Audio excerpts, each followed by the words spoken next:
Change my view. Normalizing obesity for the sake of body positivity is dangerous. As obesity rates continue to rise, I've seen more and more focus put on body positivity, which, as you likely know, is a movement that seeks to teach people that you should be comfortable with whatever size or shape you are. I disagree with this movement and view it as potentially very dangerous. While I haven't looked extensively into scientific reporting on the subject, I think there very clearly can be a link between the two when thinking about it with common sense. If you tell an impressionable child or teenager that they should always be happy with their body regardless of what people say, this will lead them to believing they should not focus on their physical health as much as they should. This is a dangerous mindset, as normalizing obesity for the sake of positive mental health can lead to a drastic degradation in one's physical health. Noted here, obesity is related to 1.4 million deaths per year and costs society an estimated $117 billion in direct and indirect costs. And here, obesity, diabetes, and population rates will contribute to an estimated $1.24 billion a year increases in the cost of kidney stones by 2030. A more responsible lesson to teach would be you shouldn't feel shame in regards to your body, but you do need to focus on combating obesity to the best of your ability so you don't suffer its adverse effects, increased chance of heart disease, medical costs, etc. This is not a pro-fat shaming view, as I don't think anyone should be shamed for the body, but promoting that everyone should always be accepting of their weight in any case is dangerous. I'm aware I haven't taken into account genetic or other medically related cases of obesity, but I still think promoting a healthy lifestyle is more important than accepting your body the way it is, and people in those cases should do their best to receive help from medical professionals regarding it, rather than ignoring it. I'm always surprised in these posts by the assumption that people are less likely to be healthy when they feel good about their bodies, and more likely to be healthy when they feel bad about them. You say that if you tell a teenager that they should be happy with their body no matter what people say, that teenager will not focus on their physical health. But why? That doesn't resonate with me. To me, here are some things to do to be healthier, and this is what your body should look like, are fairly independent messages. In fact, there is an enormous range of body shapes and sizes that a person can have while maintaining a healthy and fulfilling life. I know many active, healthy people, people who weightlift, who cycle, who teach fitness classes, who have larger bodies. Reflecting on my own experiences, I'm much more likely to take steps towards self-improvement when I feel supported and when I feel like I can set my own goals because there is a range of successful outcomes. When I feel as though the space for success is narrow and distant and set by others, and when I feel ashamed, it's hard to find the motivation and enthusiasm necessary to change your life. I stated in my argument that shaming is not the way to go about it. Telling someone that they should be completely accepting of their body while ignoring the potential health risks of doing so is dangerous. The correct message to send, in my opinion, is you don't need to feel shame about your body, but you need to be aware of why you should do your best to improve your physical health, which is not something the body positivity movement focuses on. I don't think my view is not supportive, it just outlines the risks of obesity in a more responsible way than the body positivity movement does. I think one thing that is important to consider is what are the psychological causes of obesity?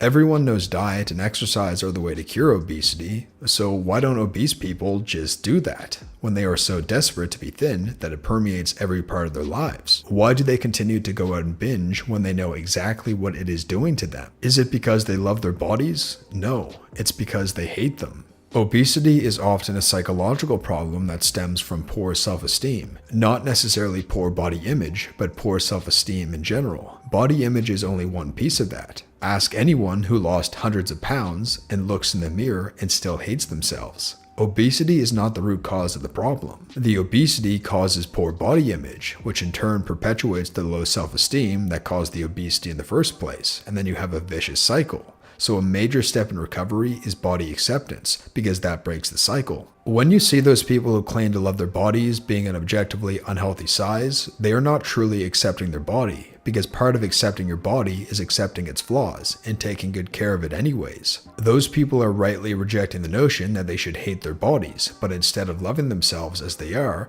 becoming entrenched in denial. They have a half solution. You are rightly seeing that their solution is not healthy or complete, but you are swinging in the other direction. Body acceptance is a hard thing that a lot of people struggle hard with, to the point where complete denial is easier.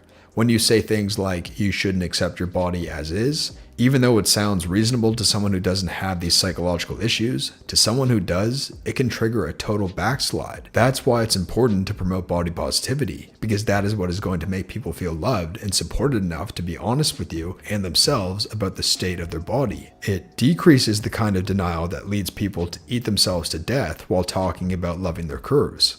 Trust me, no obese person is under the impression that their body is healthy unless they are deeply entrenched in denial. And anyone other than their doctor creating an environment of hostility towards their own bodies will just deepen that denial or the self-destructive behaviors. Also, worth mentioning, you talk about making it not okay to be obese without shaming them. What I've been describing about it being a psychological disorder is true, and one major symptom of that is shame. In other words, the shame doesn't come from you. The shame comes from within, and even your disapproval is enough to trigger shame. And while that's not really your fault, it is also true that it is where they are at, and they should be allowed to recover at their own pace. It's really nobody else's business. You wouldn't create a society disapproving of depressed people because depression is a drain on the healthcare system. That's counterproductive. The same applies here. There are two possibilities. One, the person just doesn't have what society deems an ideal body, and based on this, they're often called over/underweight when they are otherwise perfectly healthy. Two, the person actually is clinically over/underweight, and it will cause health issues in the future. Either way, it's important to not make the person feel like they need to live up to anyone's expectations but their own. Not because they shouldn't exercise or because they should think other people's opinions don't matter. Let's be real, until you have FU money, other people's opinions define your life. But because pressuring someone to look a certain way is a surefire way to induce some form of depression. And depression starts a vicious cycle, because while the science that shows that exercise is proven to reduce depression, depression will almost certainly reduce the desire to exercise. On the flip side, if the person has a positive attitude about themselves and they never have to think, I need to do X for people to like me, then they're more likely to have a positive outlook on their social situation, their future, their health, and naturally choose to exercise on their own. And even if the social pressure causes someone to start hitting the gym out of fear of being hated by others, I feel sorry for the person exercising alone from a place of despair. Whether you're alone or with a group of friends, exercise should give you a sense of fulfillment. In the long run, that's the feeling that will keep you doing it. Body positivity is about recognizing that being obese doesn't make you less of a person. It doesn't make comments on health risks associated with morbid obesity, and is more of a comment on our current standard that a healthy weight can be considered overweight or fat by many people. Going by the definition I'm reading and from the various posts I've seen online promoting it, the body positivity movement advocates the acceptance of all bodies no matter the form, size, or appearance. Accepting one's weight in any regard implies you shouldn't have to do anything to change it, as by accepting it, you're saying it's suitable enough for what it is. I'd argue the movement has the responsibility to make comments on health risks associated with obesity. When you're telling everyone to be comfortable in your own skin without ever discussing the dangers of becoming complacent and ignoring health risks associated with being overweight, it becomes dangerous. Acceptance does not imply stasis. Many people have commented to this effect, and many have included links with information to read and follow. A big part of your argument is based on a misunderstanding of acceptance and its role in changing behaviors and habits. A Google search will easily bring up papers on acceptance and its use in bringing personal change. The overall view from psychologists, supported by the papers posted here, found through a Google search, supported anecdotally through my experience, is that acceptance is an important part of change. Your view of acceptance is personal opinion and is unsubstantiated in a number of ways and seems to ignore general psychological thought. Your opinion seems to be very set, and without bringing new understanding to acceptance, I think the rest of your view is near impossible to challenge. I would also like to address your point about how you can encourage people to not accept/normalize their bodies in order that they make changes without shame.